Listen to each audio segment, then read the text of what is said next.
Hi guys, welcome back to my channel, and in this video I would like to tell you a short story about the lion's choice. I hope you guys enjoy the video. Let's begin. What happens when the king of the jungle decides he doesn't want to be king anymore? In a forest, on the edge of collapse, one lion must make the hardest decision of his life. Lead his kingdom into the unknown or watch it fall apart. This is the story about Kyle, the lion who walked away from power to save his people. A tale of courage, sacrifice, and unity in the wild.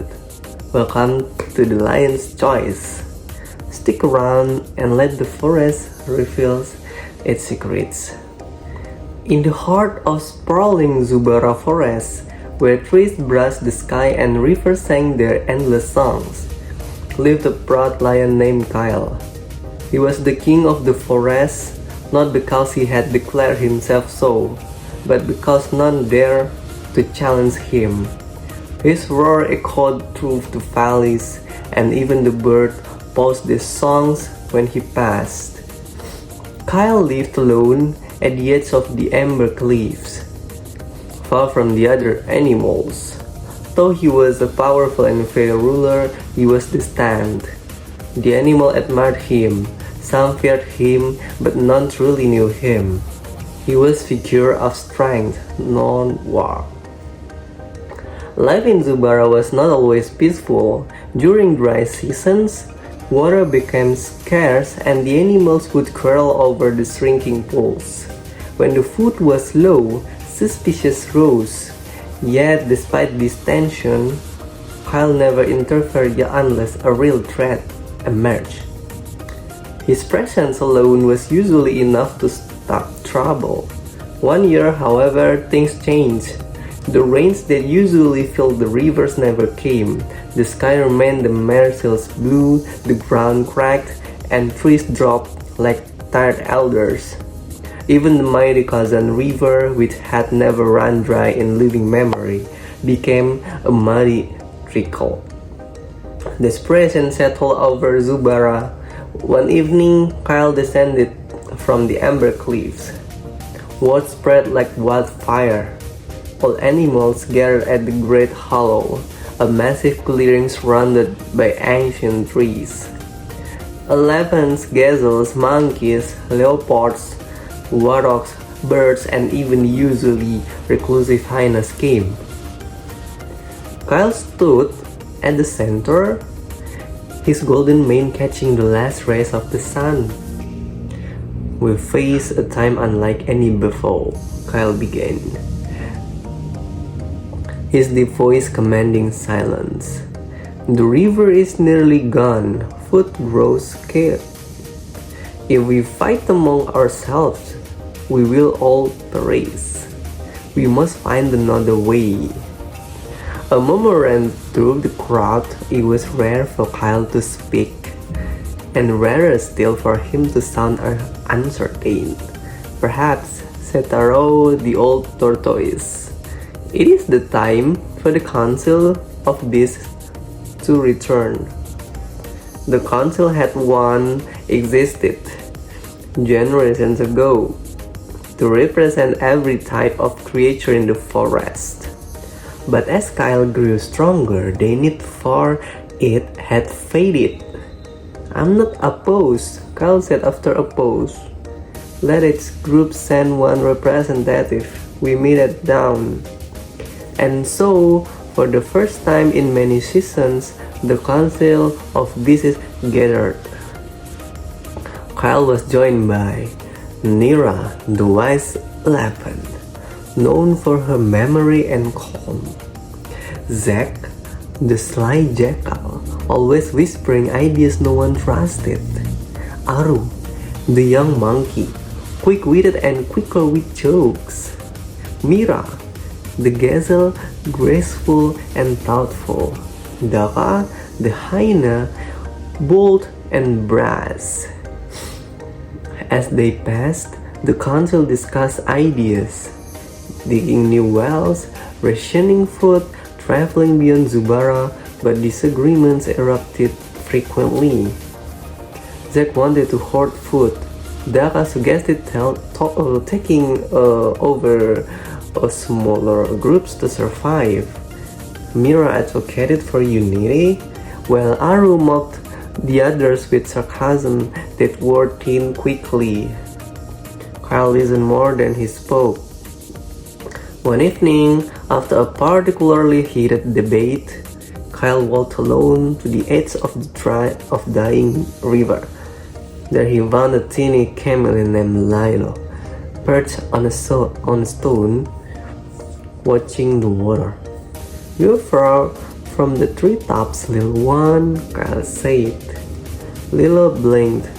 "And you are from your throne, great king." Kyle chuckled softly. "Do you watch the council too?"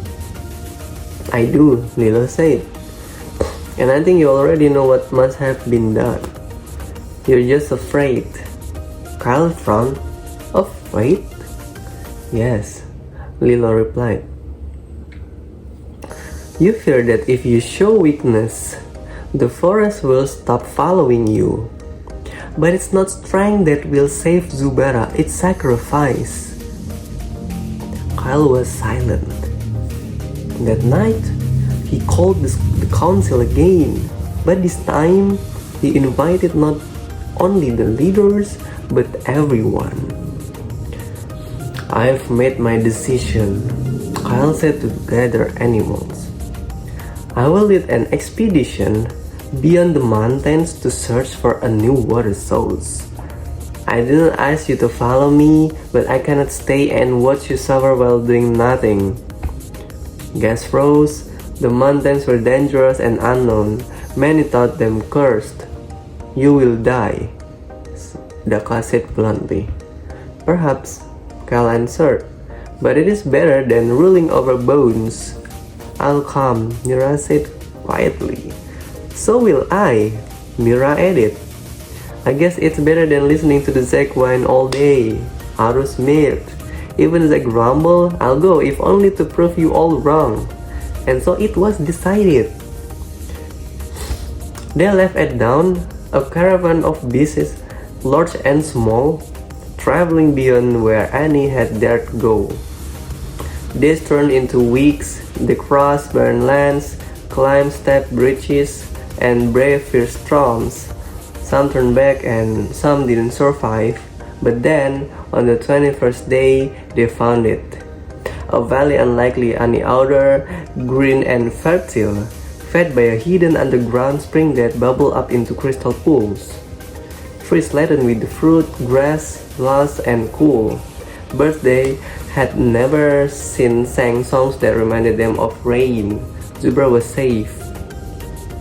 The animals worked together to carry news back to those who had stayed behind. Slowly the forest migrated to the new land. They named it New Zubara in honor of the old. Kyle, however, chose not to rule. "I've seen what power does," he told Lilo, who had traveled with him. "These lands need something different." So the council bases became a permanent fixtures, led equally by all. And Kyle, he returned to the Ember Cliffs, but to rest. Occasionally, he would wander through New Zubara, watching the young cubs play, the birds sing, and the trees bloom once again. He was no longer a king, but he was remembered as something greater. A leader who gave everything, not for control, but for hope. So that guys, the story about the lion's choice. And this is a bonus for you all. The moral of the story, of course. True leadership is not about power or control, but about selflessness, courage, and the willingness to put others before yourself. Sometimes the greatest strength lies in knowing when to stop down and guide others toward unity and survival. By working together and setting aside pride, even the most difficult challenges can be overcome. So guys, that's all I can say and tell you about the story, The Lion's Choice. I hope you guys enjoy the video, and if you like the video, please click the like button below. And if you would like me to tell you another story, just write it on the comment section below. Don't forget to share and subscribe. See you guys on the next video. Bye bye.